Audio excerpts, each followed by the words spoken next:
How's it going, everybody? This is Trey Bell. We got Johnathan Cridford here, and this is going to be part two of our current 93 discussion. And I'm going to have Jonathan start off because right now I'm still preparing to gather my thoughts on what I'm going to talk about right now because I just woke up. There's been a lot of thought gathering on this, and I think when Trey and I got together, for those of you who've seen the first episode, this was originally supposed to be one video where we kind of broke down our top 10 favorite current 93 records, following the kind of intro that we did last week. And it just got to the point where I think we had so much to say that was just never going to happen. So we've gone the opposite way with it and thought, no, we'll split it into two videos. But to be honest with you, I think the reception to the last video so far has been really positive, and Yes. I think this just seems like the best way to do it. And yeah, I'm looking forward to this. Looking forward to digging in to these records in more detail. My top 10 has shifted around a little bit, but it's the same 10 records that we talked about last time. So yeah, looking forward to getting stuck in. And it's quite timely actually. I put my latest episode of my podcast, New Musical Chairs, out today, with Dorothy Max Pryor, who was the drummer for the post-punk band Rima Rima and is a good friend of Cozy Fanny Tutti from Throbbing Gristle, and also knew David Tibet as well back in the day. So yeah, this is quite timely, and I was actually Trey and I just before we started recording were talking about kind of making noise and sampling guitar and things like that, and I learned with Max Pryor the other day that Chris Carter from Throbbing Gristle actually worked for the BBC during his time in Throbbing Gristle. So all of that thing of building effects and really kind of understanding sound the way that he did came from that, and I had no idea. So that was really interesting. So a little aside there, but yeah, looking forward to this. Yeah. I had to, I'll be honest, I was not able to get through every single album because, like, when you're coming off of work and like especially if you close, I was like, all right, let me just lay down, sip on a drink, and listen to some current 93. While it's enjoyable, it's just like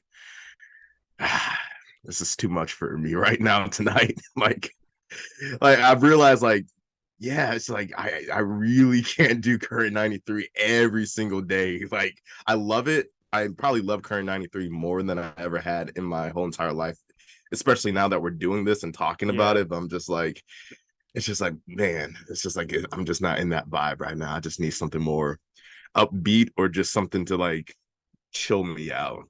I mean, unless like, cause like, but what I did listen to again, just to like reiterate some like over the past since like we last did this, I actually checked out Soft Black Star because I knew it was something that was on your top yeah, 10 yeah. that wasn't on my top 10. And honestly, like, you know, it I don't know if it's reached my top 10 yet, but I can see why it's in your top 10 because It this was a project that I've listened to multiple times over the years, but like I never fully appreciated it. And after listening to it, I'm like, yeah, this is like the stripped back aspect of it actually makes it feel very calming and I actually have some notes for it.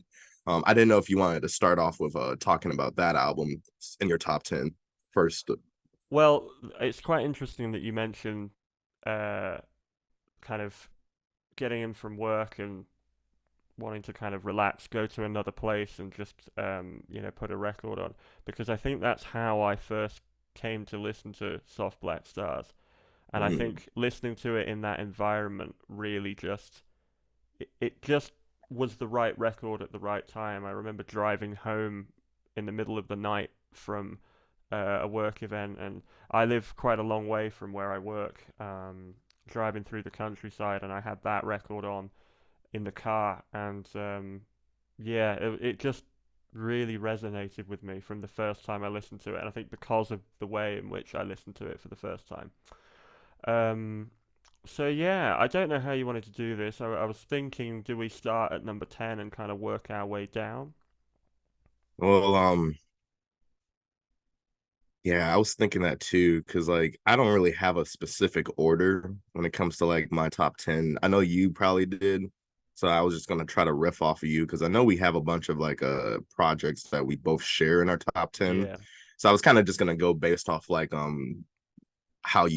how you ordered everything. And yeah, we sure. obviously talked about Dog's Blood Rising and Nature Unveiled. So like that was kind of like my main top two. So I feel like Yeah. I kind of wanted to like maybe hand it over to you a little bit since you had more of a structure to it, where it's like I'm just kind of all over the place to be honest with it. Yeah, and I think, like you said, we covered Nature Unveiled and Dog's Blood Rising in quite a lot of detail last time, but I'm sure that will come up again because, like you say, they're both high. They're high on our lists. But yeah, so if we're gonna start kind of at the back and work our way towards the top, I'm gonna start with Imperium because that is my number 10. Um, Imperium came out in 1987, so this is it's still comparatively early days and really was the kind of fulcrum point for David in terms of beginning to bring in some of those folk elements, neo folk elements, and start to leave the industrial side of things behind for a while. And it's quite an interesting record, and Trey and I have talked over WhatsApp about this thing. It definitely feels like it's got a foot in two worlds, and because of that, there is something disjointed about it. And usually, when I read reviews of this album, disjointed or a synonym of disjointed comes up a lot, but it's strangely attractive in that there's something about this record that feels very ancient and very arcane in the way that Nature Unveiled, for example, feels arcane. It's certainly not as heavy um, in terms of its atmospherics, its use of found sound and kind of musique concrète and all that stuff. And it's, I think why it's in my top 10 is firstly the melodies. I think the melodies throughout are stunning, but it's the beginning of David. It feels like you're listening to him discover songwriting within the industrial context. It feels like he's kind of coming out of that, um, and it's like you're watching or listening to him evolve in real time. And I've always found that really quite special about this record, and it's for me a vast improvement over Dawn, which came out the previous year. Um, it was his first real change in direction, and I think I look at this kind of as a prototype of what David is still doing now. For me, it all kind of started and hinged around this one, around Imperium. The tendrils of the industrial roots are still there. These tracks are still scarred with dreadful atmospheric soundscapes, and I mean that in a really good way. They work surprisingly well with the folk elements. I think the acoustic guitar, the piano, and the stringed instruments. There's a zither in there at times, and the Gregorian chants are still there, but sound less threatening this time. They're more disconcerting than anything. They don't sound quite so imposing. Favorite tracks, Imperium 2 is probably my favorite. I just think um, to kind of hear where the neo folk era began, I think that's a really great place to start. Closely followed by Alone, incredible track. Listening again this week on the run up to this episode, Locust really jumped out and surprised me. It's got that driving bass line, which we'd really not heard from David at this point. It felt quite conventional as far as he goes. And despite having most of the top end removed from the EQ, so it's got this really strange squashed bass tone. It's a real hook, and I did not expect an early Current 93 record to hook to be in the same sentence, but there we go. Um, I love the short reverb on the guitars. They're really hard panned as well, so if you listen to a good pair of headphones, it feels like they're kind of scuttling across the spectrum all over, which is just again, it kind of there's that slight sense of dread with that ominous tone throughout. And in fact, I say a zither when I talked about other instruments being used on here. I don't think it is. I think it is actually guitar, and it's just the way they've EQ'd it and the way they've panned them.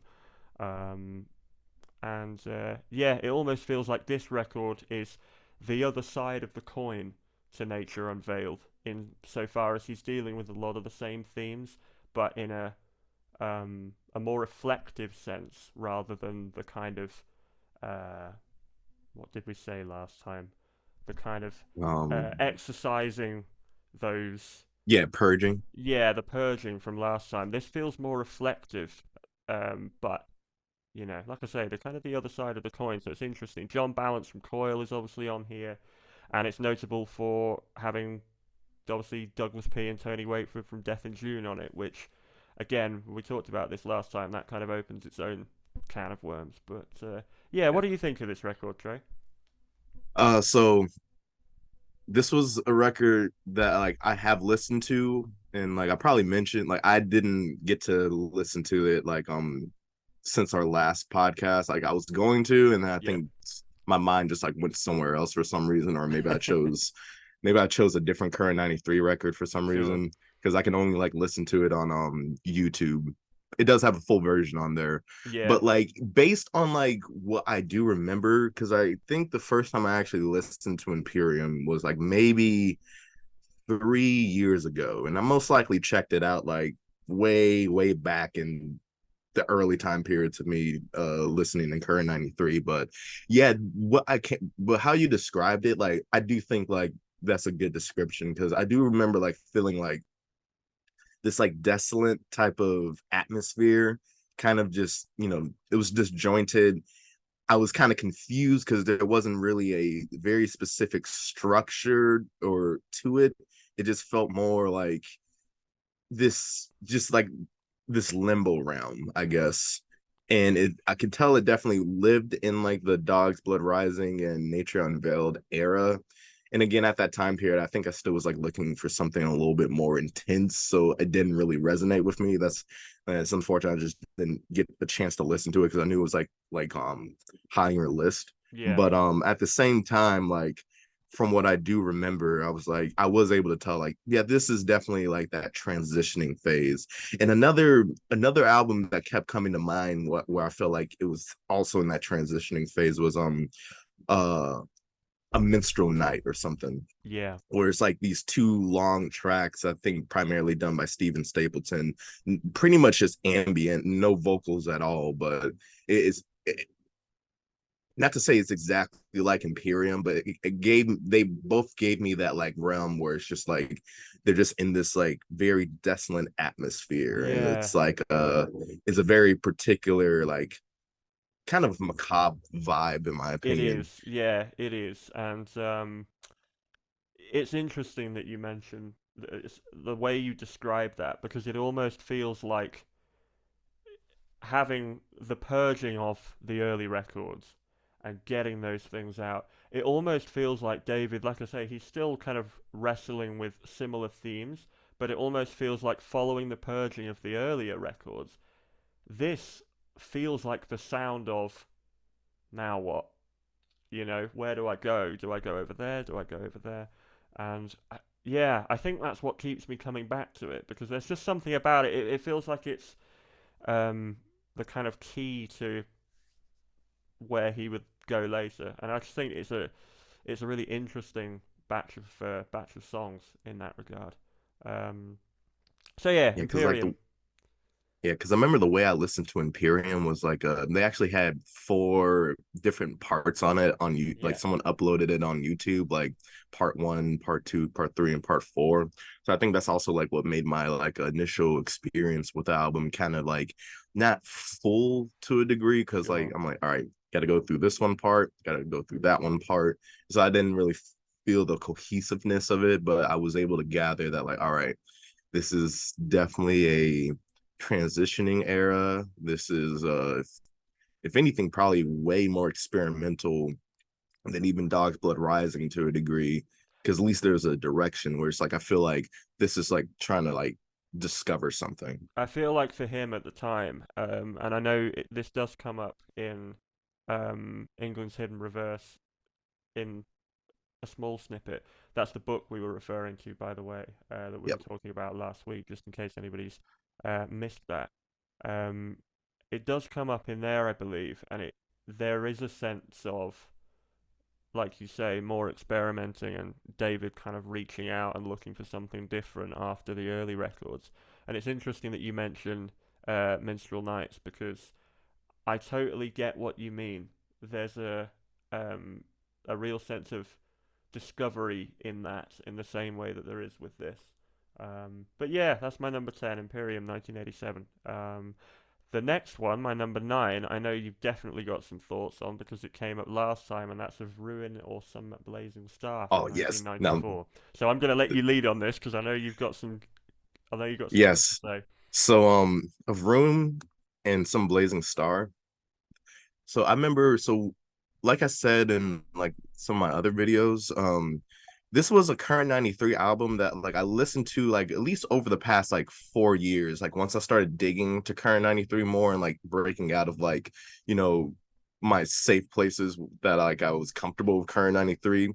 Yeah, This album didn't really do much for me in the beginning when I first was listening to it, but as like I started doing more research on the band and other bands like involved with them, and I guess trying to get out of that mentality of just like wanting that intensity I heard from Dog's Blood Rising and the freakishness of Swastikas for Noddy, and just like trying to actually evolve my taste a bit. yeah, Like I was like going through all the albums that I really didn't listen to, specifically the more neo folk and folkier albums like Earth Covers Earth, and I kind of placed them in like the same category, Thunder Perfect Mind, like all those like folk heavy albums.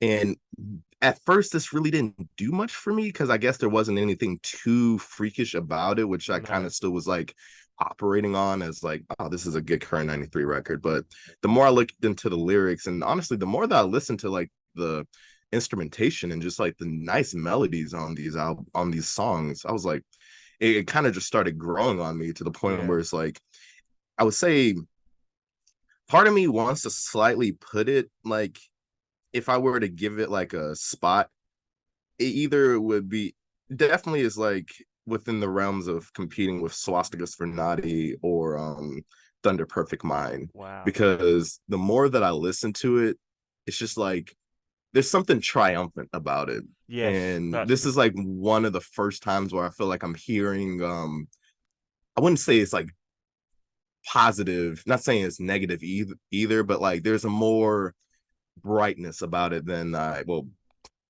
ironically, since it's called Some Blazing Star, but there's a brightness about it I that agree. you don't really get from a lot of other current 93 albums. And like I think, there was like, I think this is like a sense of maturity when it comes to the band and how David delivers a lot of his poetry. And these are some of the notes that I written down for it. All right. Of Rune or Some Blazing Star. It's confronting a strong force in whatever way it represents itself. Um, Words I use to describe it is courage, realization, disappointment, fleetingness, acceptance. This current 93 album presents the existential topic with being okay with not knowing what is happening in existence, but still kind of just, you know, marching on and just going with like the tide. And because like once I like listened to some of the lyrics, because I kind of just have to cherry pick like certain things that stood out to me, Sure. specifically Yeah, like sure. my favorite song on here, Moonlight, You Will Say. That is like my favorite on this Beautiful. whole entire album, Yeah. and probably one of my favorite current 93 songs, like just in general. Yeah. Because I did mention this on like one of my top 5 favorite current 93 songs like a year ago on one of my videos, and this album in particular still holds up to this day.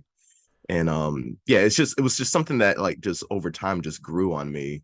And I'm trying to think, let me bring up some of the lyrics real quick. So it's really funny that you said you used the word triumphant, and I completely agree with you.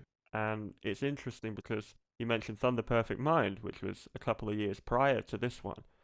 And Thunder Perfect Mind almost feels like him ruminating on something, and Blazing Star, a couple of years later, is him coming out of that and almost with a resolution to whatever that was. And you listen to those records back, and I think with Blazing Star, it's a record that I think you kind of need to listen to it almost with the mindset that it's one complete piece of music rather than a collection of tracks. Um, and yeah, I love the sound of the 12 string on it. I'm a big 12 string guitar fan, so anytime I hear that is, you know, always gonna win favor with me. But yeah, the way it's recorded, it sounds lush, but it doesn't ever sound sort of syrupy or kind of overwrought ever. It's yeah, beautiful record. Yeah. Um, when it comes to Moonlight, you will say, because this is pretty much one of like the songs I always have on repeat. It's kind of Yeah, like one of my go-to songs nowadays sure. whenever I like want to like just listen to a current 93 song that just makes me feel that energy, which Yeah, is at this point in time was kind of new for me because I'm sure. just like, all right, I'm appreciating it because like it's not weird. It's just like this just feels like a really good song that I just love listening to. Um, it's like I remember walking in the fields around York. Misery.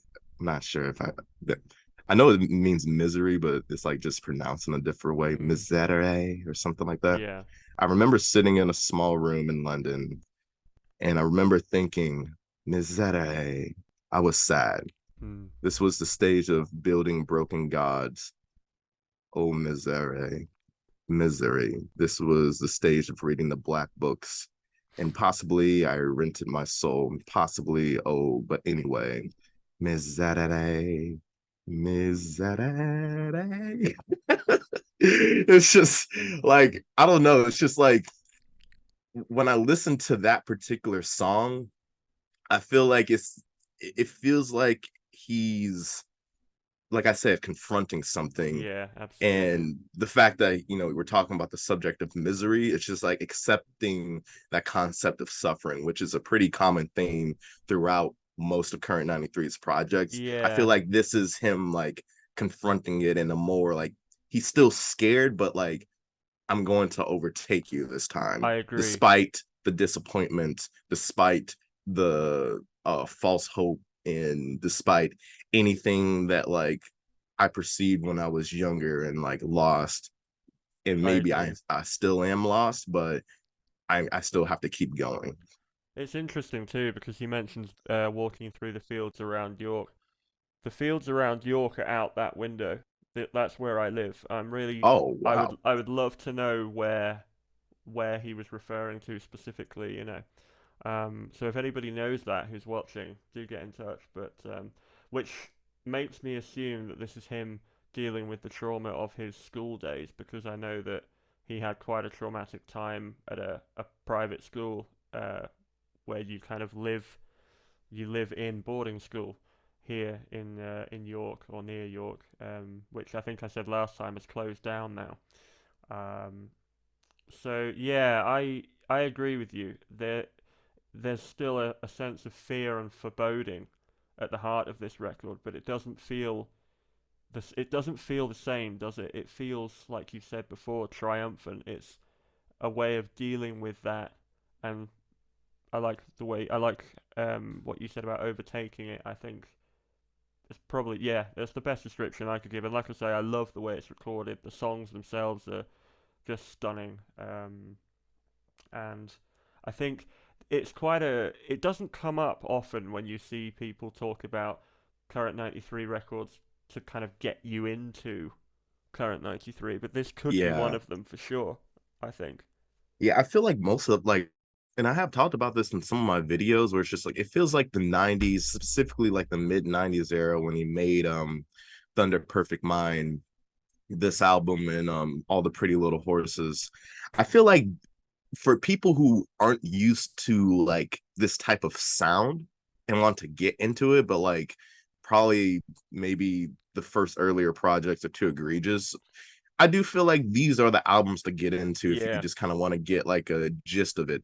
Even probably some of their 2000 stuff, like also like maybe The Light Is Leaving Us All too. yeah, And maybe specifically also like more conventional sound.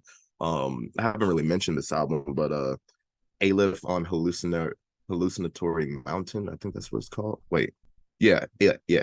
Aleph at Hallucinatory Mountain. That's honestly probably like their most conventional album where like they actually sound like a legitimate band. And I've listened to that like a good few times, but I haven't evaluated most of the 2000 stuff yet, other than like Soft Black Star and like just a few cherry picks like here and there. It's interesting Um, because I feel like there was a period that I don't know, but I feel like there was a period there in the late 2000s, early 2010s where maybe David was considering having a kind of a more conventional setup for a while because one of the records in my top 10 that we'll talk about later is almost as conventional as it gets. It's not that one, but it's from that period, yeah.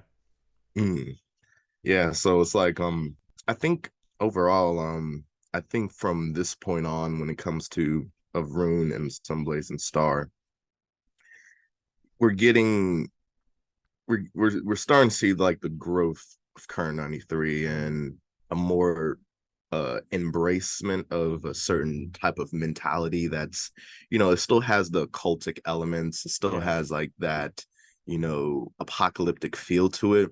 But I always kind of describe these projects like in some of my videos as if like, instead of like these being very weird like expressions of like music, I feel like these could be like soundtracks to like a mythological like movie or something like that. Definitely. Yeah, And definitely. specifically all the Pretty Little Horses, because like I'm like I feel like this is just something I would hear like in like them playing in like a time period like what you would see like off of Game of Thrones or something like that. Yeah. You got castles, bricks, dragons, and just like it, and also like I feel like that album is also very triumphant too in itself.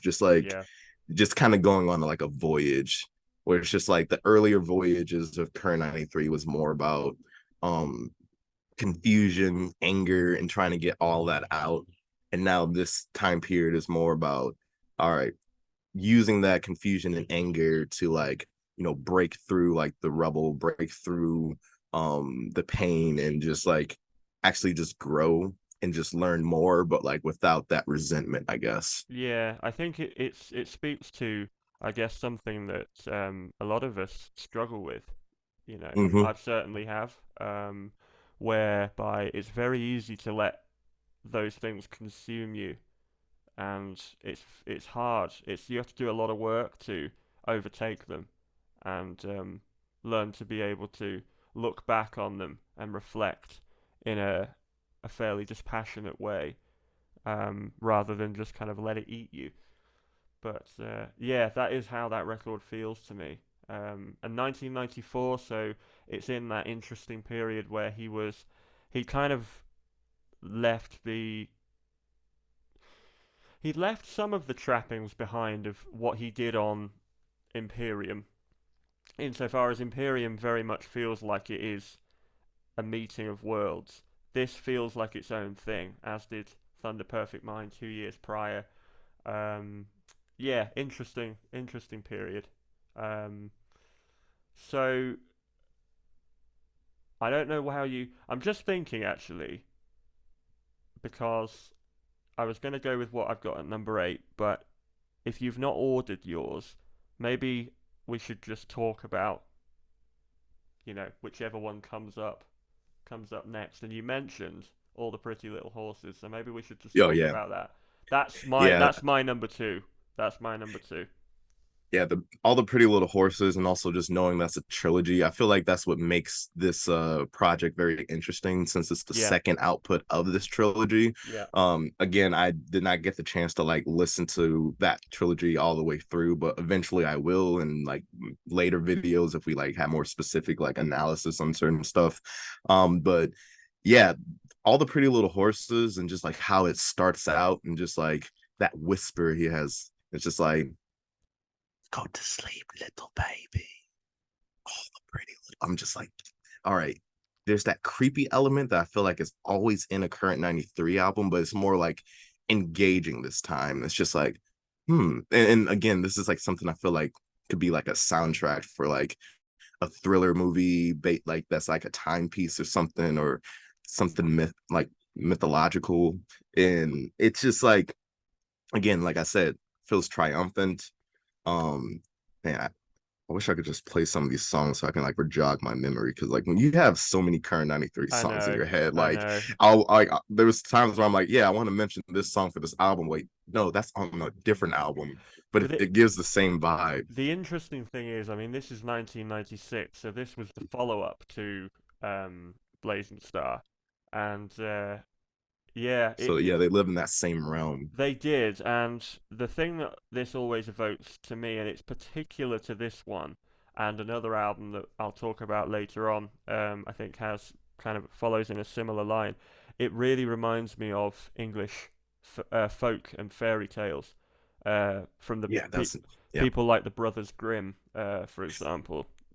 I'm Because glad you brought that up, because I knew there was something else I wanted to describe it as. Like, yeah, yeah, this and I is very fairy tale, even like a little bit on Thunder Perfect Mind, but like this, I feel like all the Pretty Little Horses feels like, yeah, it's like, yeah, the Brothers Grimm just just trying, like it feels like it's telling like this story. Like there's certain elements that are kind of cheery, but just to kind of like gloss over the fact that like we're still talking about dark subject matters, but yeah. it's more it's more equipped. I'll say this is like the PG-13 era of current 93, where they're just It like, is, all right, yeah. we'll strip it back, but we'll still give you something that's more palatable than the earlier stuff. It's But yeah, I interesting do get a lot of because fairy tale s type of feels I from it.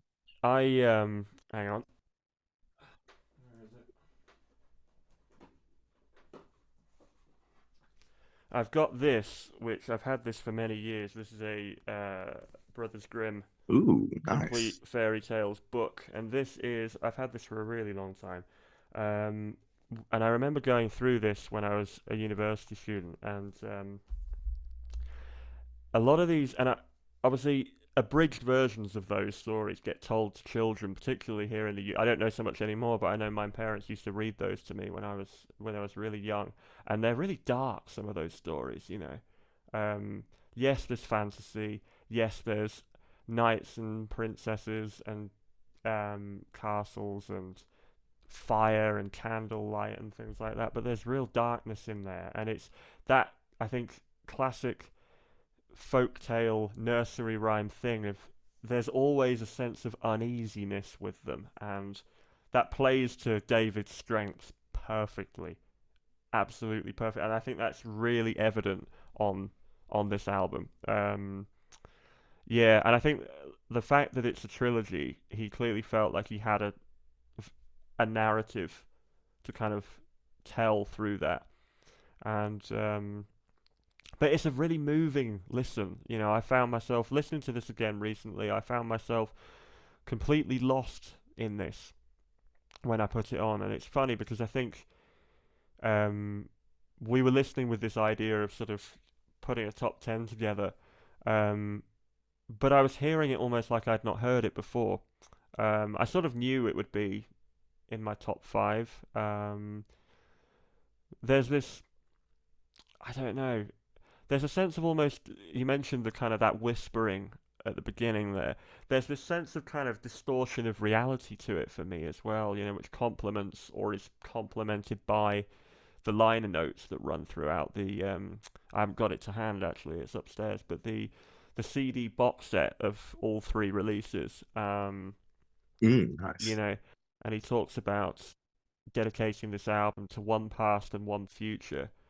Um, and to that place where both shall meet, I think is how he phrases it. Um, that's how it sounds to me, you know, this thing that birth is this miraculous and wonderful thing, but it's also tense and racked with uncertainty, you know. And there's an element of invasion as you get old, and I think this comes up obviously a lot with David, ruminations on death and mortality. Um, you know, there's this sort of invaded privacy element to this record too. You know, as if when you're a child, you're acutely aware of all these things that are happening to you that aren't altogether pleasant, but your brain hasn't developed enough to kind of for you to really understand what they are. Um, it's probably as musically straightforward as current 93 ever got. There's lots of acoustic guitar, and unlike Imperium, which we talked about earlier, it's real acoustic guitar. It's not kind of DI'd into a desk. It's been recorded really, really well, very rich. There's woodwind on there, some woodwind flourishes, which kind of keep that English folk fairy tale theme Yep. and the kind of childlike atmosphere of it all. And obviously there's the Christian and there's the Christian iconography throughout it. And I know he was kind of touching on some different areas of Christian theology with this one, which I'm not even going to attempt to say it because I know I'll pronounce it wrong. Um, but having done some digging on this, let me see if I can find my notes here. Patripassianism, is that right? Um, I'll be honest, I don't think I've heard that term before. I may have. Again, sometimes I'm not in, even though I grew up Christian, like there are so many different like sectors of Yeah, Christianity that like, specifically like Catholicism that even though I went to a Catholic church for 4 years, like, the Catholic Church definitely has like a very intense like way about going Christianity that just has so many forms of information and history that like even I have not fully like delved into yet, and made me realize like, oh, there is way much more to Christianity and religion than like I expected just like growing up. Technically, I guess what I would be considered in the Catholic Church is a Protestant since I'm non-denominational, so I can choose yeah, whatever form of Christianity I want to follow. If like I get something out of this form of Christianity, and like it kind of doesn't do anything for me, or at least like for my family, then we'll go to another church. So it's more about the vibe.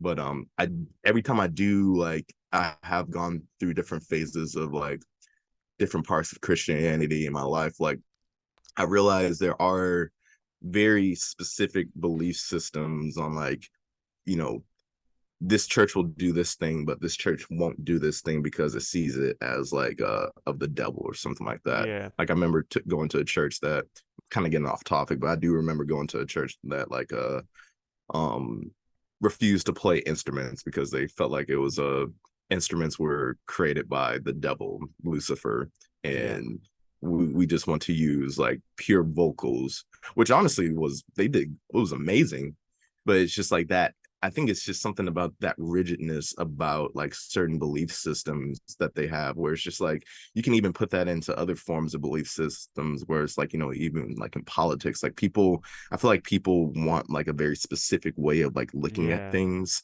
And definitely. so anything can be controversial if like it doesn't fall in line with like how they see it. And I think that's just an aspect of human nature. Like we're all very used to one way of like doing things, especially if we like grew up with it.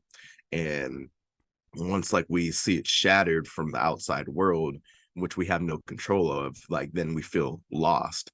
And I guess to tie all that like back to um the album and just like kind of like that sense of loss of innocence, I feel like whatever religious iconography or themes that David puts into his music, I feel like a lot of it really will always reflect on like the child's perception of like what it thinks the world is and what the world actually Mm. is.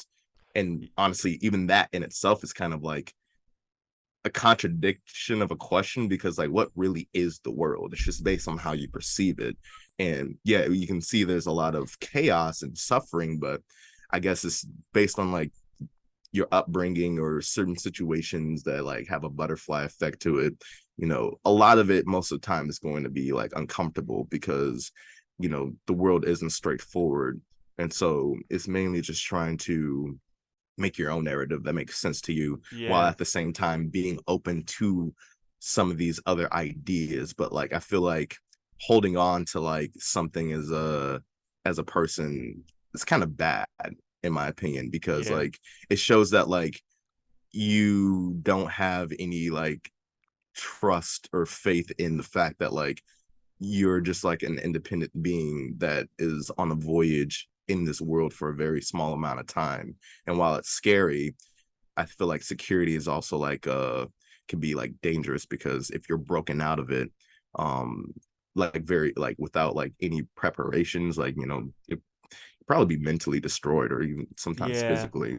I get the sense that David, although he describes himself as a Christian, I get the sense that he has quite a conflicted relationship with religion, and it's perhaps why he explores so many kind of denominations of Christianity and is interested in so much of the theology behind it. Because, and this is just one of my interpretations with this record. Um, it talks about there's the inclusion of a traditional lullaby like All the Pretty Little Horses, particularly placing that as the title track. That that isn't an accident, and I was trying to think why would you make that the title track? It's the story of an African American slave losing her child because they were busy taking care of the master's child, and the origin of that's been debated as to where that comes from. But Interesting. yeah, and I didn't know that, and you know, the record as a whole, it talks about loss and loneliness and almost a cruel inevitability in the frolic, for example, with John I love Balance the and frolic. I yeah, and love the frolic. why Question, can't we sorry. all just walk away? John Balance just repeating that and it coming in and out of the record, and the I walk into the altar room and all the Buddhas are smashed there over the chanting children. Yeah, it's a strange one because on the one hand, like you said, there's a sense of acceptance to this record, but it's almost as if there's a there's a sense of futility or the acceptance that these things that we cling to all go away in the end. And Everything's fleeting. yeah, and like you um, say you love the frolic, so do I. I mean, it's such a powerful piece of music that And the melody on this, like, I actually made like my own like a cover of this song really. for CK Pits. I've never released it. Like I started it way back in like 2019, and like I was gonna like create like a whole like a ode album to Current 93 and David Awesome. Tibet. Still is in the process, but like it's just like I really want to give it its proper like you know nurturing. So like even though it's been 4 years and I only have like two songs, because like I made like the frolic in my own Yeah. like interpolation, and also a lament to Susan, which I have used as like the outro to some of my earlier videos. And Cool. I'm like, yeah, I need to get on that. But yeah, like the frolic, man, I love the melody and like the guitar for this. Like I'm like, even though it's like the longest song on the album, at least one of the longest songs, like I remember this is another song I always have on like repeat. I'm just like something so infectious about Oh that yeah. guitar melody, and just also just the samples, and still having those shocking moments, like hearing the child scream like dad, and like I remember the first time I heard it, like it scared the shit out of me. I was like, what Yeah, the me fuck? too. I Me was, too. especially like when it comes to this album, because it's much more calmed down, Yeah. but you still have those like moments that like brings you back to like the Dog's Blood Rising era, where it's just Yeah, like, yeah. oh shit, I was not expecting that. No. No, it did the same for me, and it's one of my favorite current 93 songs. I could just listen to that forever. Um, and funnily enough, we briefly mentioned Soft Black Stars earlier. Let's talk about that because that was the next record on from this one, 1998 that came out. And Yeah, I got some notes for it. yeah, go Because for it. once I figured out that that was like on your top list and now on mine, I just wanted to like actually sit with it. And what I said about it was Soft Black Star. It feels like a melancholy ode to innocence and childhood, a haunted lullaby, with it being stripped back from what Current 93 usually do and being usually does, and being nothing but piano. There's more focus on the lyrics. You have to feel the heaviness through the words of David's poetry. I hear elements of acceptance, like we mentioned in other ones, and to whatever it is, even though it seems sad, it's mourning the past, lost loves, lost loved ones and lost of earlier versions of self. That's kind of what I get from that album. And it makes sense, especially due to the fact that this is, I think it came out like 2005. So this is like the 2000s era where I feel like as David is getting older, he's being more reflective about things instead of like, you know, like you said, like looking towards the future. And I feel like there's always a sense of reflection in almost every album. But attitude wise, I do feel like this the fact that like it's just nothing but piano. It's so It beautiful.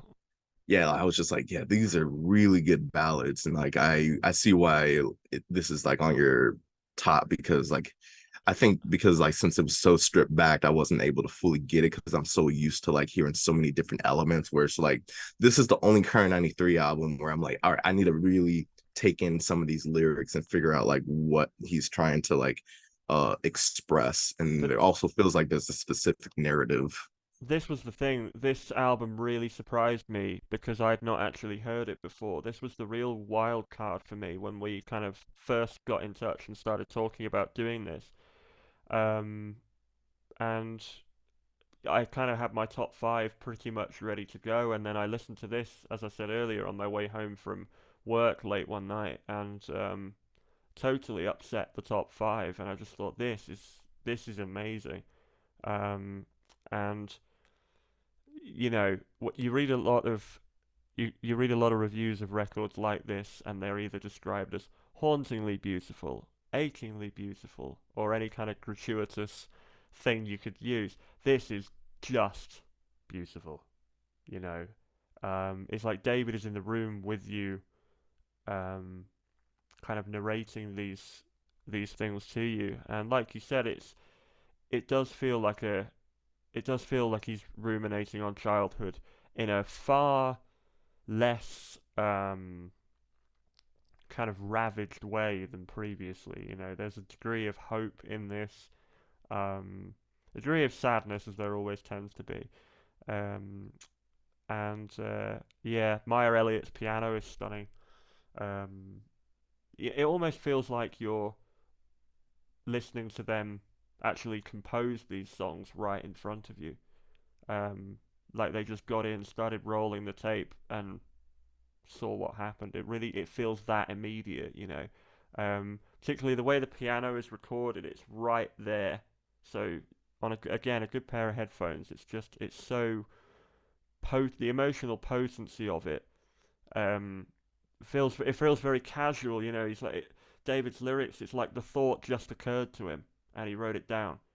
Um, and it's probably one of the records with the shortest list of collaborators too. Because aside from David, there are only six other people on it, whereas usually you're kind of getting into double figures. Yeah. Um, and Gothic Love Song. Speaking of lyrics, I love. Let me try and remember this now.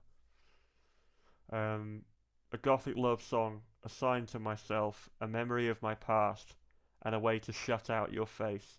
And I think as the last line of the song, that's just brilliant. That's brilliant.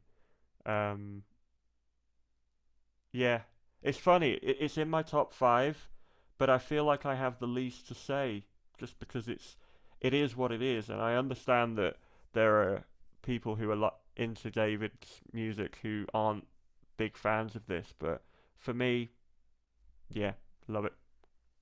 And I feel like, and this was something I wanted to mention earlier when we were just talking about some of the other albums and just current '93 as a whole. This music really is something that I feel like the no matter how much you listen to a certain album, one album may not do anything for you for years, and then once you get to a point in your life where you actually experience certain topics or subject matters in that album, then you'll start understanding it more. Yeah, And so it's just like I feel like these are different phases of David's life and different phases of anyone's life when they go through, you know, just existence as a whole, where it's like, you know, there's certain like I was saying, like with of Rune and Some Blazing Stars, like what we were talking about, how it felt like being more triumphant, even though you're still scared. But I think when I had listened to that album at that time period, I was going through certain things in my life that I had to like start overcoming, even though Yeah, it was slow, but I needed to get over it. And that album just kind of resonated with me, even if I didn't fully understand why. But it's just like the attitude of it was reflecting my internal attitude. So I felt like I had like, oh, like it's just like, yeah, I've seen this before, and I listened to it, it didn't do anything for me. But a few months or maybe a year or so later, now it makes more sense because I understand the subject matters more instead of like holding on to an earlier version of Current 93 that like made more sense to me. So yeah, it's just like, yeah, a lot of his music really will just like kind of depend on like, what time period of your life you're in. And I feel like as anyone gets older, like we'll probably start gravitating towards more of like, the later stuff, like sure. that he's getting into, especially like when it comes to if a city is set upon a hill. Like I feel like that literally might be something we'll fully get once like we get to his age, or at least like close to that. Because like that's definitely a very specific mindset of reflection that I feel I like only comes with age. I agree. I don't think he could have made that record any earlier than last year because while he ruminates on death and mortality a lot, I feel like that one in particular is him fully accepting his fate in a way. Um, yeah, yeah, beautiful, beautiful. Anything in your top 10 that you want to talk about? Let's see. Well, while we're on the subject matter of like music in that range, I feel like when it comes to like the most beloved current 93 album, like when it comes to like the fans, like probably Black Ship Ate the Sky. Yeah, that was in my top 10 too. And so Black Ship Ate the Sky, like I remember like here, like whenever I was researching Current 93 and looking on forums for, just the band in general and just learning stuff about them, mainly on like Reddit or something, I always was like seeing people recommend Black Ship Ate the Sky. I hadn't listened to it yet, but like it was always something I saw consistently.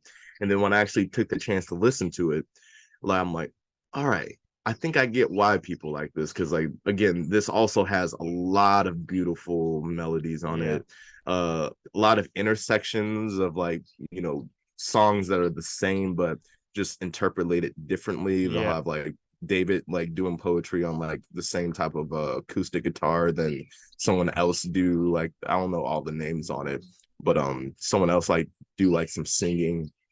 Um and I just was just like, yeah, this.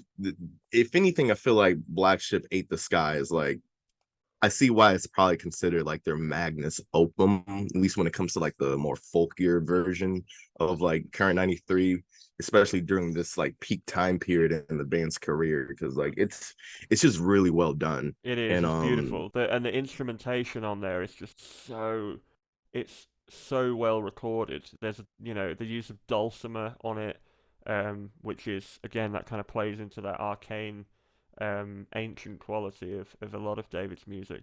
But then banjo is in there too. Bonnie Prince Billy is a collaborator on this one, and there's some banjo in there. There's a real sense of again apocalypse, but also there's a lot of surreal imagery in this one. Because it was based on a dream David had about oh, uh, black ships sort of coming through the sky in front of him. Um, but yeah, it's a like you say, there's a real I can see with this exactly why this one comes up as you have to hear this one. Um, because it seems to be a perfect blend of everything David and his collaborators do well.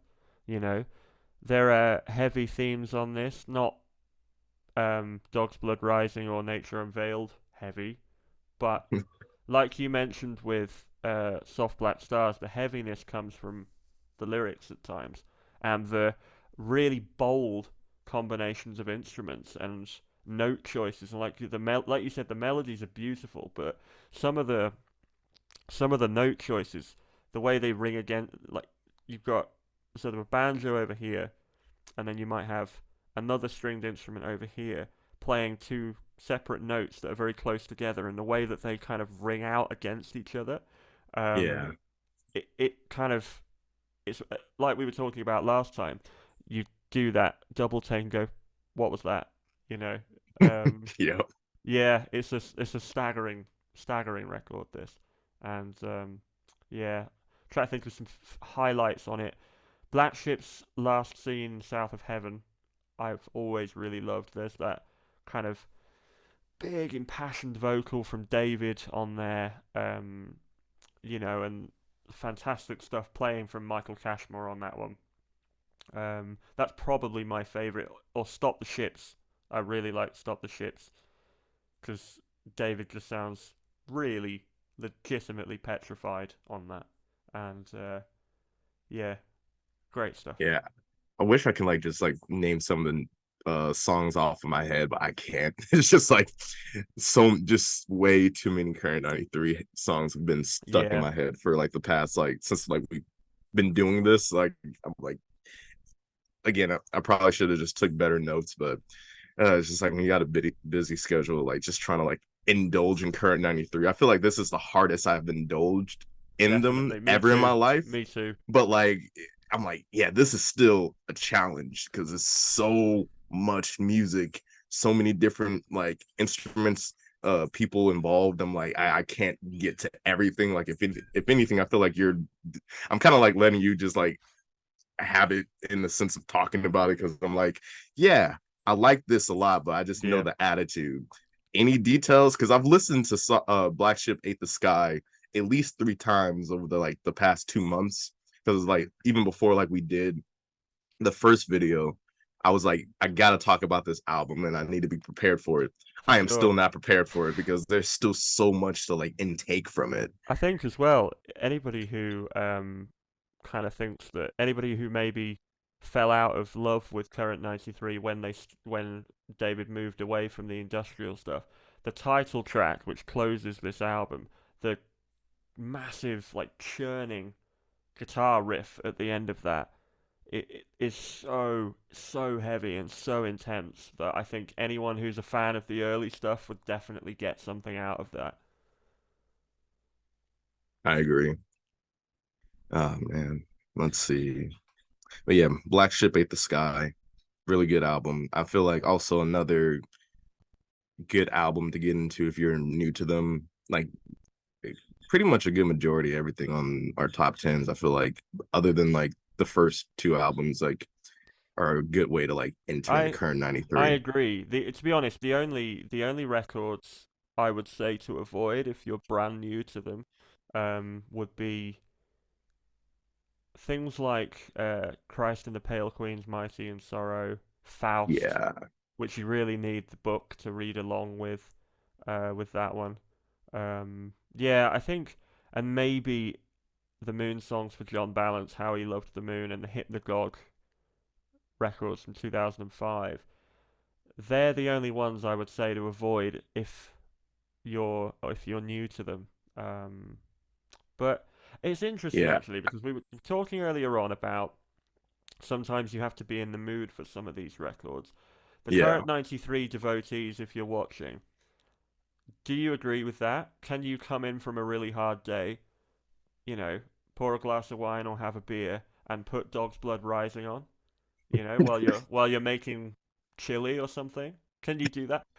Because I'd love to know. Because I can't do that, and I don't think you can either, Trey. You have to. For me, I have to be right in. I I have to can be in the right slightly do headspace. it. I can slightly do it, but like isn't if it's like an everyday occurrence, then I probably have to like go to a psychiatric ward and just be Yeah. like, yeah, I just can't like I literally am just like making food and listening to like this album that I've been listening to for 8 years, but like it's like I felt I'm just like it calms me down. That album should not calm you down. That should No. have you scared shitless.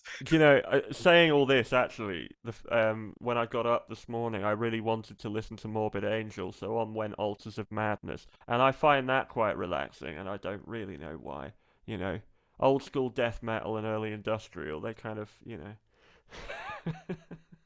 I gotta get into death metal more. I just gotta get into metal in general.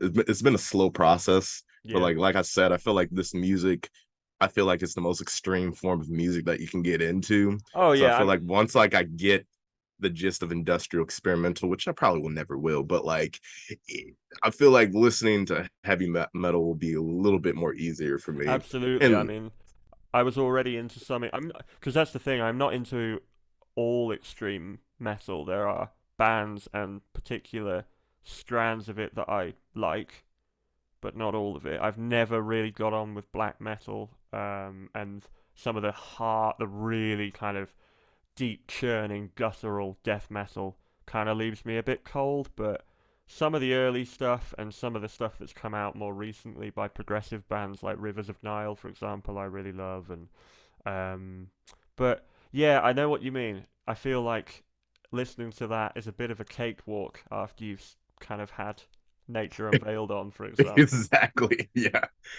Uh, but I like how you like actually mentioned not getting into Christ and the Pale Queen's Mighty and Sorrow like as a first listener, which I highly agree because again, I feel like that is lurking in those around like the only reason I mention it is because like that is on my top 10 because over Cool. time like I've learned how to like enjoy it.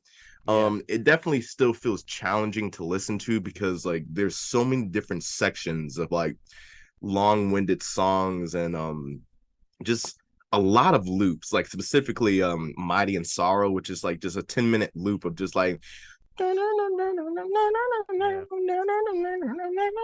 it's just like I think what made it make sense for me because like this actually was one of the first current 93 projects I listened to when I discovered Nature Unveil and Dog's Blood Rising Yeah. because after I kind of got like you know the vaguest gist of those albums, even though I was probably still very traumatized. Then I think Christ and the Pale Queen's Mighty and Sorrow was technically maybe the third project I had listened to. And again, in because I was just like searching throughout YouTube. I think it was on Spotify at the time, but I just couldn't really tell because they kind of both have different album covers based on what like how you're looking for them. But I just remember like setting it up on my laptop at my Yeah. grandma's house and just I think I even like connected to the TV. I can't fully remember. I just remember just being like, all right, this seems dark like Nature Unveiled, but like it feels like it's in a different headspace, which and I was like literally 19 or 20 years old, and I'm like, it just did not resonate with me at all. I listened to the Yeah. whole thing, but I just was like, I just remember just feeling like, hmm, I don't know what to think about this. This is a different stage of the band that Yeah. I'm not fully going to comprehend, and which it took me years to fully comprehend it. But It's I would say interesting. it's one of the most interesting albums from current 93 I agree. because I feel like there's a narrative happening, but I'm not sure what that narrative is. Yeah, Because and like I in a way, I kind of I'm talking myself round to it now. Um, that's part of what keeps me listening to that record, trying to get a handle on what's going on, you know. And like you say, there's kind of that use of repetition with some of the parts there that kind of hark back to the early days. But it feels it's like um, I wrote some notes on this one actually. What did I write? Um, do, do, do, do, somewhere here. It's when you actually look back at your notes, and go, "Oh my god, I wrote so much." Yeah, I mean, so I described that record, listening to that record, as trying to catch smoke because it feels like it's that's actually just that's a as good you're kind of description. trying to get your handle on it, it just away it goes, Yeah, it's and I think that's like why I'm starting to like it more. I Yeah, think what really like got me with it was like I really had to like indulge in like the hypnoticness of like certain like song loops because like the way that it's because every single song just sounds completely different because like you have like something that's almost egregious in the beginning with the yeah, song Doggone. I think that's how you say it. yeah, And well, let me just bring up because like it's relatively like song wise should be a short album, but it is like an hour and 11 minutes long because like there's only 7 songs on it, but like again, some of the songs are like 10-minute plus long like experiences. But yeah, Dogon, that was I think once I had re-listened to it again, I was just like, all right, this is it had that intensity that I felt from Dog's Blood Rising or Nature Yes. Unveiled. Yeah. A little bit more calmer, but like again, this is like that transitional phase. Yeah, Like so it's definitely. I think it's like living in that Imperium realm a little bit Yes, and it starting to is. get closer to like the folkier stuff. Yeah. Cause this is a I'm not sure if like this is the right date because Spotify usually doesn't always have the right dates, but it says 1988, so kind of late Yeah, 80s to a that's degree. right. Yeah. I did have to go and double check a few of these because depending on where you look, they're slightly different. Yeah. But yeah, Thing that's a about I like about Dogun, it's just like this intense like it's like chaos, like a more coherent chaos yeah. because you can like actually hear him saying like very specific phrases, like repeating like "take the torch to Yeah. Daddy's house," which to this day I don't even know what the fuck he's meaning by that. It's like I just see like a cult of like witches like Yeah, coming to like a house with like torches in the for late sure. night. That's how I envision it. It's like Yeah, same. take the flame to Daddy's house, and I'm like, I like the beginning of it, Mm. and then it goes into a very 180 transition into Forever Changing, where it's just like literally just very minimal instrumentations and just like this piano chord or some type of chord just like repeating. It's like dun, dun, dun, dun, dun, dun, dun, dun, and like and like honestly like I would say like this is the most even for this time period this is like probably like the most expressive I probably heard him with like his vocal range and how he's describing something. um it feels like he's intoxicated with something, Yeah, like I the way agree. that he I agree. does his poetry. And then and again, yeah, at this point, some of the songs kind of get like a little blurry to me because I can't really remember them based off looking at the name. Mm. I just know that like the vibe of certain stuff is like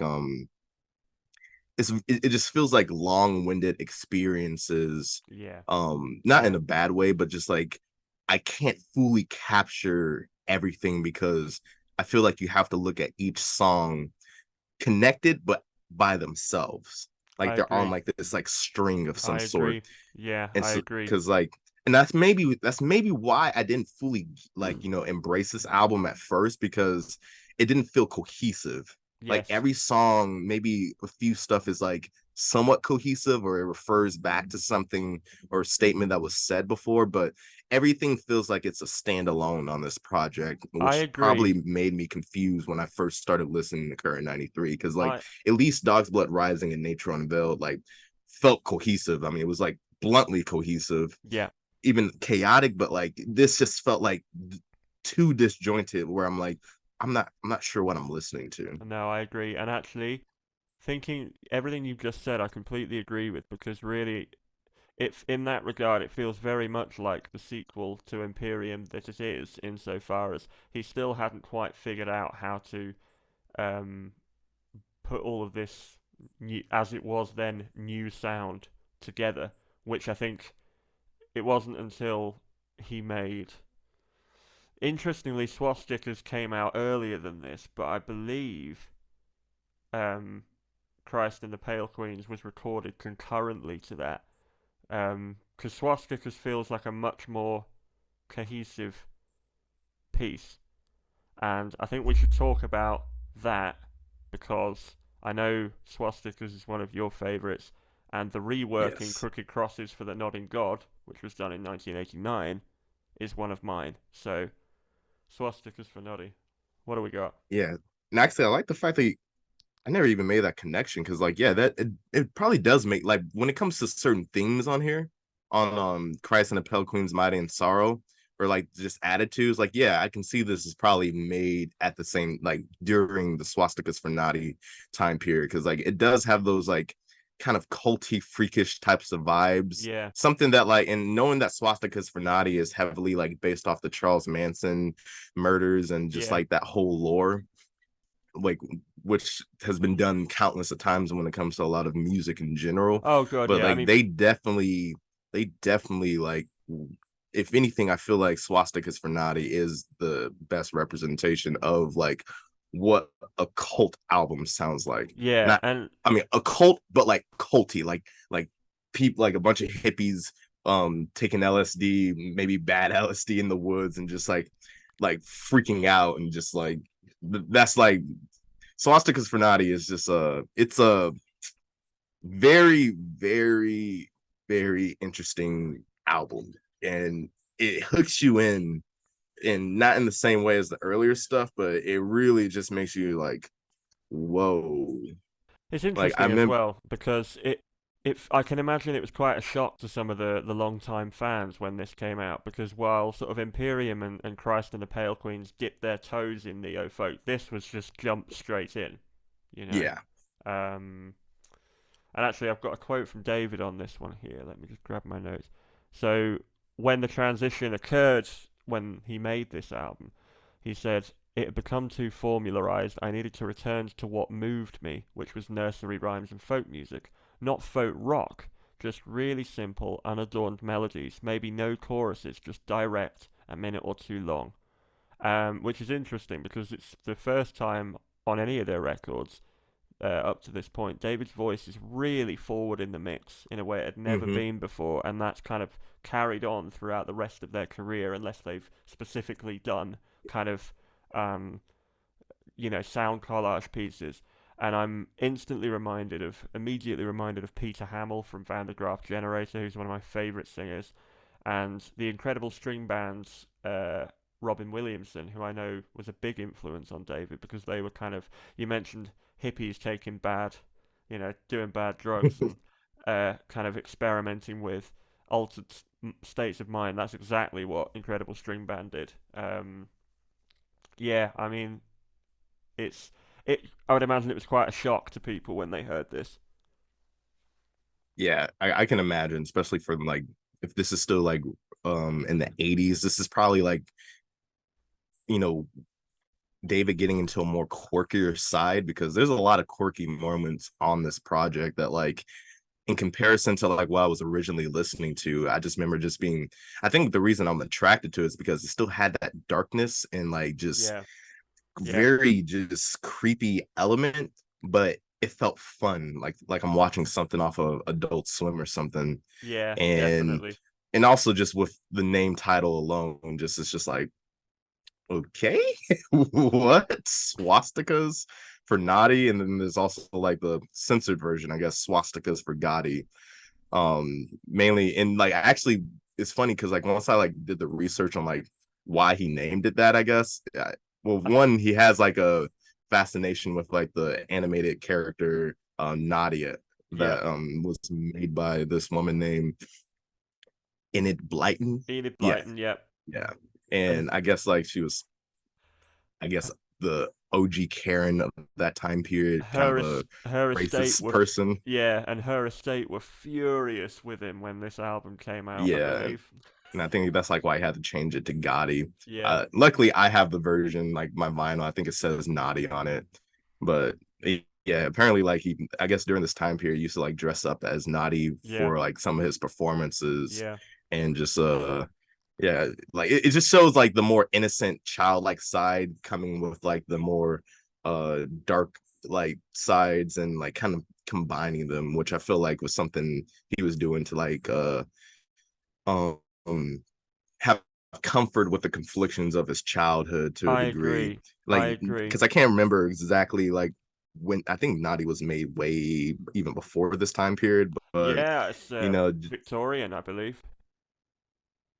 yeah, and I think the elements about it is just it's just very interesting because obviously, like, other than like the swastikas reference, which kind of like, I kind of just figured it was just he was just like using that as like a motif or just like terms, so I really wasn't that shocked about it, especially after listening to Dog's Blood Rising. I'm like, yeah, they like to just go into like the deepest, darkest, like taboo subject matters. And granted, I'm pretty sure, and I think this is like the first time I discovered Death in June or heard Death in June on like a project. Yeah, there was an article on Fact magazine from 2011 where they asked David about this title, and he basically says, you know, what's the most inappropriate gift you could give a beloved children's character?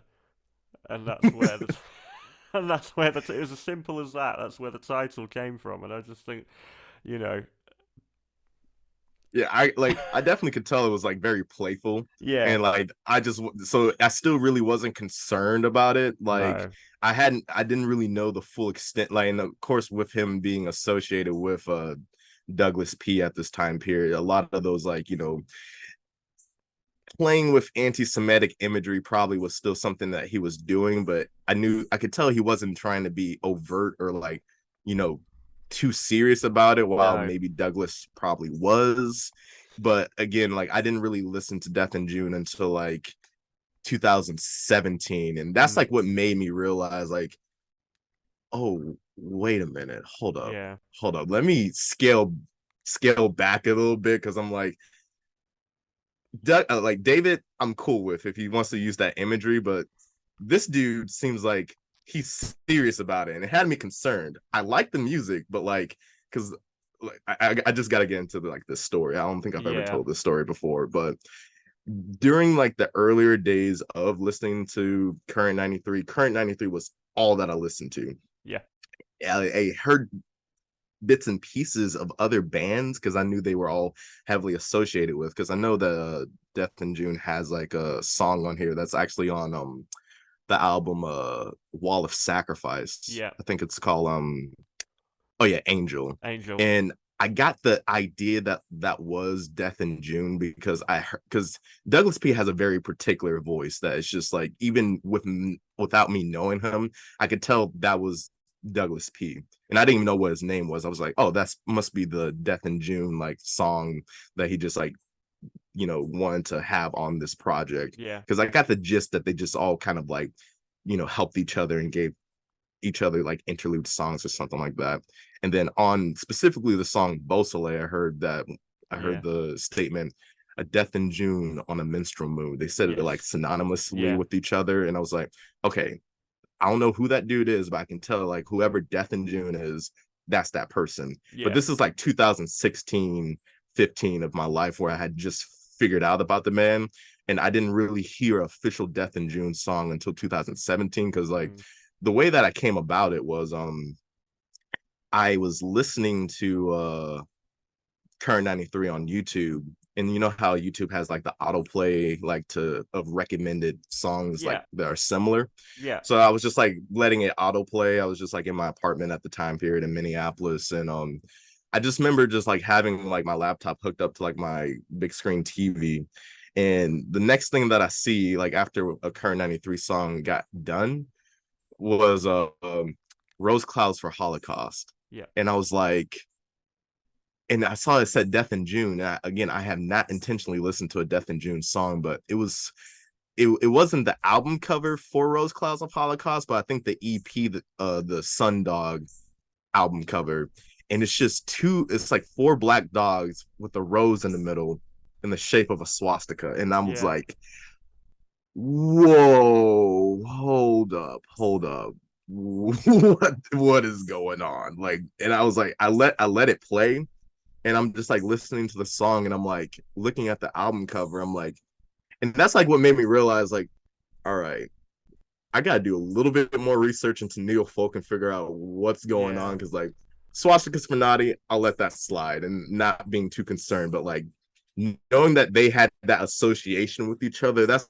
like when I started getting a little bit worried. I'm like, all right, yeah, I definitely need to like not show people these bands because I do not know what they're actually fully about. And like knowing Death in June was heavily a part in this time period of Current 93's life, I'm just like, all right, if I want to understand Current 93 a little bit better, I need to take a stab at Death in June, but like get past like the far right extremist like subject matters because like mm, that can be very dangerous to it like is, yeah. putting out there. I think I think David did the right thing, kind of distancing himself from that because, to my mind, and we talked about this last time, that to my mind, it was purely an imagery thing for David, Yeah. and a way of being subversive with things that people recognize and things that are about as far apart from each other as it's possible to be.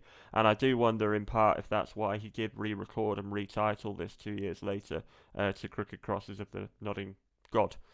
Um, Actually, be- yeah, I never even thought about that. yeah, and um, it's interesting because it wasn't just a case of retitling it; the whole thing was re-recorded. And actually, I prefer the way it was re-recorded. But yeah, it's interesting.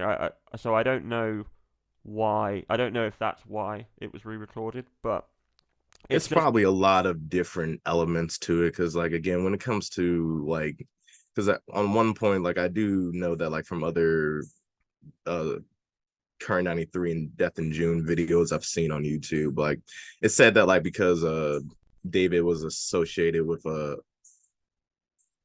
hold on.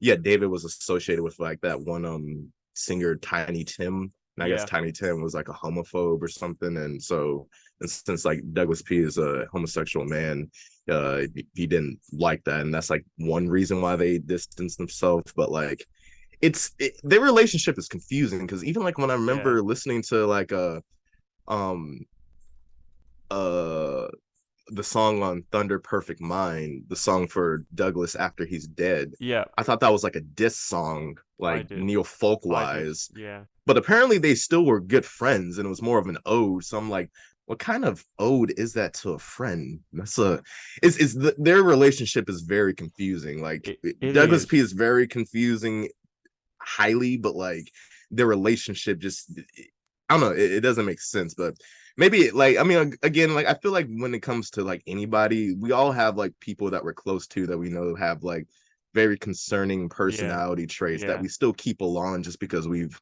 known them for so long and probably will still stay in touch with them just because of like just that connection, but slightly distancing ourselves from them because like we know it's problematic, even like with family members. I know I have like family members myself that like, yeah, I love you, but like at the same time, I don't like what you do. yeah. And Same, so I feel same, like it's like one of those types of things.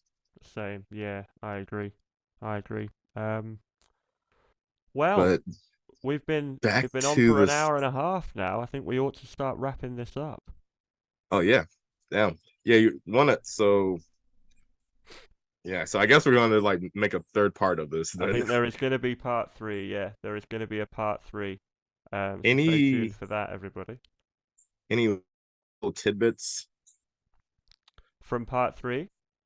No, just like to wrap up the video. Yeah, I mean, I'm trying to sort of thinking back now, over the records that we've talked about, but again, just David and Current 93 in general.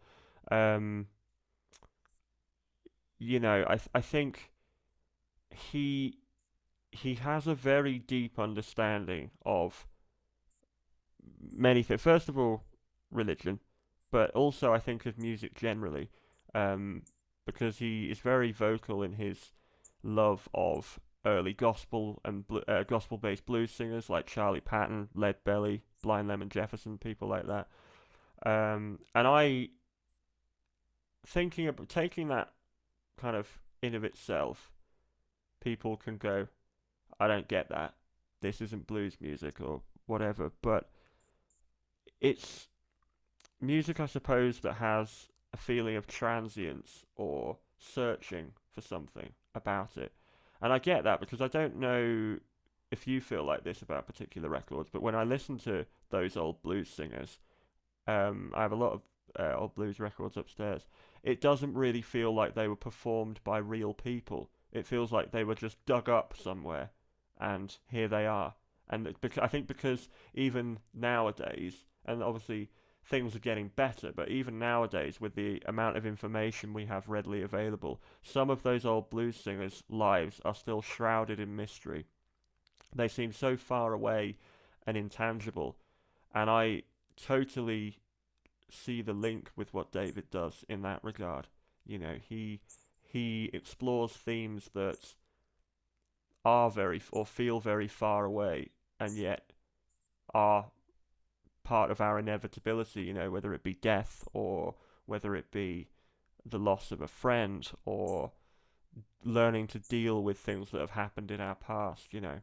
And I think, yeah, that's what David's music does for me. It's confronting, like we've said before, but it can be confronting in a very cathartic way. And I think in that regard, yeah, I see why he holds people from the 30s, 40s who maybe released 10 songs and that's it. I understand the connection between him and people like that. Yeah, I agree with that too.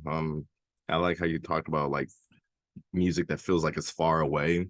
I think that's like my favorite type of music where it's just like you Yeah, don't really know too much details about the artists and like how they were making it, I but it agree. kind of it kind of just allows the music to speak for itself instead of us like channeling our thoughts through like what we know about that particular person's like upbringing. And I sometimes this may agree. be necessary, but like for the most part, like yeah, that's why I like this music too, because it just feels like it lives in a different dimension that like I will never fully understand, and that's just kind of the beauty of it.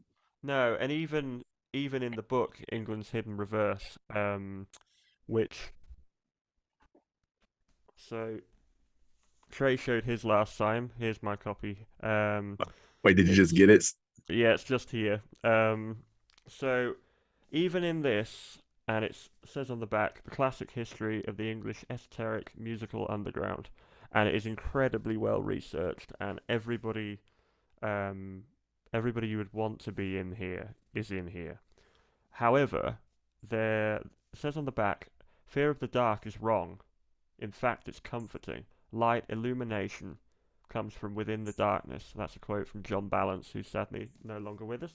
Um, but even when you read that and you know about these people a little bit more intimately, at no point, and I don't know if you felt like this, Trey, and it would be interesting if anybody out there watching this has read this book, it would be interesting to get your thoughts on this. Um, I didn't feel any closer to understanding how this music was made. And I mean that in the best possible way. I felt like I got a great insight into the people who made it. And in that regard, it kind of brought me a little bit closer. But then if I put something on like Horse Rotivator by Coil or Nature Unveiled or something like that, I still sit back and go, I can't believe this was made by people in a pre-digital landscape. Yeah, yeah, it'll be a constant mystery. I feel like, and I think that's just how it needs to be. What we Definitely. do have on them, information wise, I think it's just enough. Yeah, But I everything else, agree. just the art just needs to speak for itself. I agree. But I guess we'll close this up. Last thing I like to say for part three, you think kind of just like want to just start um with a Thunder Perfect Mind in our next discussion. Yeah, that sounds great. I've got quite a lot to say about that one. Yeah, because it's a big album, It's a especially the big one, deluxe version. But I feel like it's again, it's one of the best ways to get into Current 93 because there's so many different definitely. types of songs on there that's just like you can like it's the one album where I feel like it's okay to just like cherry pick a section that you just feel like Yeah, listening to, but you'll still get the most out of it. yeah. It almost feels like a compilation in some strange way Pretty because much. yeah, and I completely get why that's the one people go to in terms of that was the first one you heard kind of thing. But yeah, thank you so much for watching, everybody. Part two of Thank you three, guys. so we'll be back again soon. Subscribe to Trey if you're not already, and if you come and check out my podcast, New Musical Chairs, subscribe to me. Got loads of stuff going up there shortly, including this. This will be over on my channel as well. So yeah, thanks for having me again, Trey. Really enjoyed it as No always. problem. Thanks for talking with me. And everybody, thank you guys for listening. Another Current 93 video in the wraps, and gonna be having another one soon in the near future. And Definitely. hope you guys are ready for it. All right. You guys have a nice day.